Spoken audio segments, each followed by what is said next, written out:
و احتمالاً کشتگان اینجا مردم داشتن ولی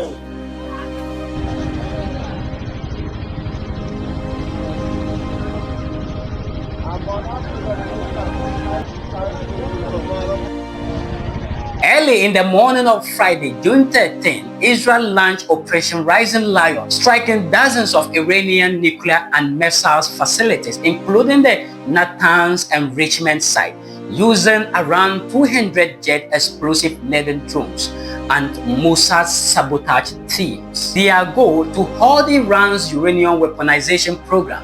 Several key facilities were destroyed, and reports suggest Iranian commanders and nuclear scientists were killed. The world watches in shock as Iran and Israel exchange deadly blows across the skies of the Middle East. Sirens were in Tel Aviv, missiles rained over Iranian nuclear facilities. In early June, reports emerged that Israel had carried out a copper strike on a suspected nuclear site near Natanz, deep inside Iranian territory. Within hours, Iran retaliated by launching drone swarms targeting Israeli military bases in the Negev desert. Ladies and gentlemen, the ongoing war between Iran and Israel hits Africa, something no one saw coming.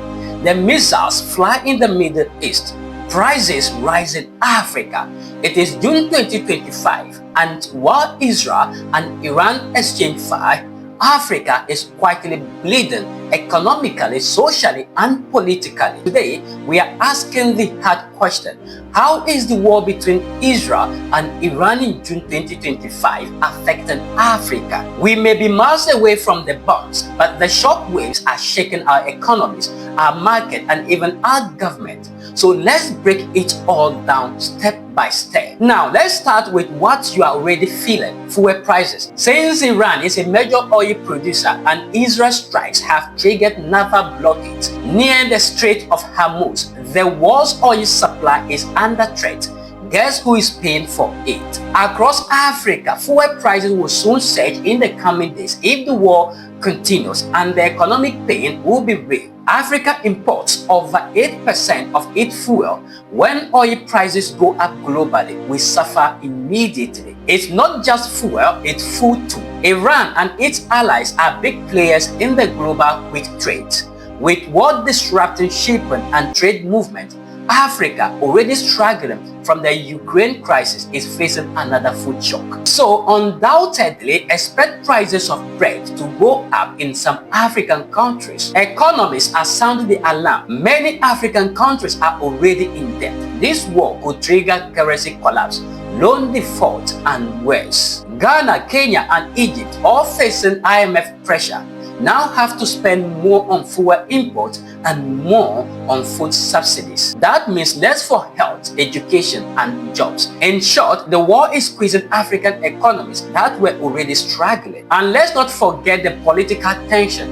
African nations are divided on who to support. Some countries have condemned what is going on between Iran and Israel, others trying to stay neutral. But behind the scenes, this war is testing diplomatic alliances, foreign aid, and even diaspora communities, especially among African Muslims and Jews. The question now is, how do we respond? Can African leaders come together for a continental energy policy? Can we invest more in local food production and reduce reliance on foreign powers? Some say this is Africa's wake-up call to be independent, to be united, and to be prepared for global chaos. The Israel-Iran war may seem far away, but Africa is already feeling the fire. From the fuel pump to the dinner table, we are paying the price. But we are also waking up to the reality that Africa must rise, not just as an observer of the world event, but as a shaper of its own future. What are your thoughts? Are African leaders doing enough? Are we prepared for global shocks? Let us know in the comment section. Don't forget to like, share, and subscribe to Onia Digital Media for more bold, eye-opening stories that put Africa first. Well, the dew of the day has kept upon our thoughts, and nature must obey its necessity. Here is where we draw the curtains.